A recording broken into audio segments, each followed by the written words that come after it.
বুধবার দেবী দুর্গার বোধনের মধ্য দিয়ে শুরু হবে হিন্দু ধর্মাবলম্বীদের সবচেয়ে বড় ধর্মীয় উৎসব দুর্গাপূজা। ঢাক ঢোল আর কাঁসর বাদ্যে দেবীর বোধন পূজার অপেক্ষায় ভক্তরা। উৎসব আনন্দ মুখর করতে বর্ণিল সাজে সাজানো হচ্ছে মন্দির মণ্ডপগুলো। আর শেষ মুহূর্তে সুনিপুণ হাতে রং তুলির কাজ শেষ করছেন প্রতিমা শিল্পীরা। মণ্ডপগুলোতে নেওয়া হয়েছে পর্যাপ্ত নিরাপত্তা ব্যবস্থা। হাতে আর মাত্র একদিন, তাই বেশিরভাগ মণ্ডপে দিনরাত চলছে রং তুলি ও সাজসজ্জার কাজ। ভোলায় ১০৬টি মণ্ডপে দুর্গাপূজা অনুষ্ঠিত হবে। এবছর প্রতিমা তৈরির খরচ দ্বিগুণ হওয়ায় হিমশিম শিল্পী ও আয়োজকরা। বৃষ্টি বর্ষার কারণে, দুর্যোগের পরিস্থিতির কারণে একটু আমরা পিছিয়ে গেছি। সবকিছু জিনিসপত্রের দামের কারণে আমাদের যে বেগ পেতে হচ্ছে এবং আমাদের যেই অর্থনৈতিক আমরা খুবই সংকটে আছি। প্রতিটি মণ্ডপ সিসিটিভি ক্যামেরার আওতায় আনা সহ নিরাপত্তার জন্য নেওয়া হয়েছে নানা ব্যবস্থা। আমরা পূজা পরিষদের পক্ষ থেকে আমরা প্রত্যেক পূজা মণ্ডপকে 10 জন করে স্বেচ্ছাসেবক দেওয়া হয়েছে। আমাদের মোবাইল পেট্রোল থাকবে, আমাদের রিজার্ভ পুলিশ থাকবে এবং আমাদের গোয়েন্দা পুলিশ থাকবে সাদা পোশাকে। আমরা কভার্ড এবং ওভার্ড দুইভাবেই আমরা নিরাপত্তা ব্যবস্থা সাজিয়েছি।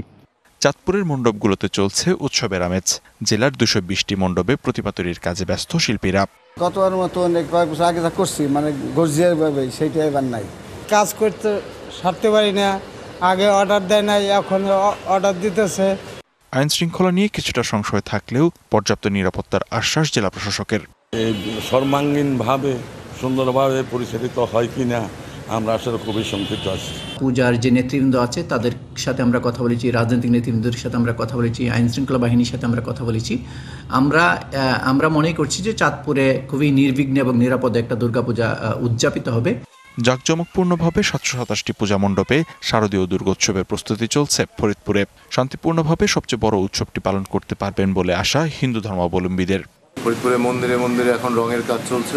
আমরা এবার খুব আনন্দমুখর পরিবেশে এইবারের পুজোটা সম্পন্ন করব। অপ্রীতিকর ঘটনা এড়াতে নেওয়া হয়েছে বিশেষ নজরদারি।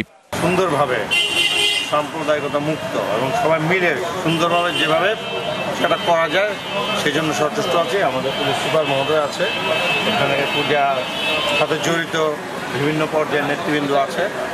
সাতক্ষীরায় দেবী দুর্গার আরাধনা হবে 563টি মণ্ডপে। প্রতিমা শিল্পীদের নিপুণ হাতের ছোঁয়ায় একে একে শেষ হয়েছে দুর্গা, লক্ষ্মী, সরস্বতী, গণেশ ও কার্তিকের প্রতিমা তৈরি। শেষ সময়ে চলছে সাজসজ্জার কাজ। 3 স্তরে নিরাপত্তা ব্যবস্থা নেওয়া হয়েছে বলে জানিয়েছে জেলা প্রশাসক। দুর্গাপূজা অনুষ্ঠিত হবে উৎসবময় পরিবেশে, আনন্দমুখর পরিবেশে। এখানে কোনো ব্যত্যয় হবে না। সবাই এটাকে সফল করার জন্য তারা সব ধরনের পদক্ষেপ গ্রহণ করবে। দুষ্টের দমন আর শিষ্টের পালনের জন্য দেবী দুর্গা কৈলাস থেকে মর্তে এসেছিলেন।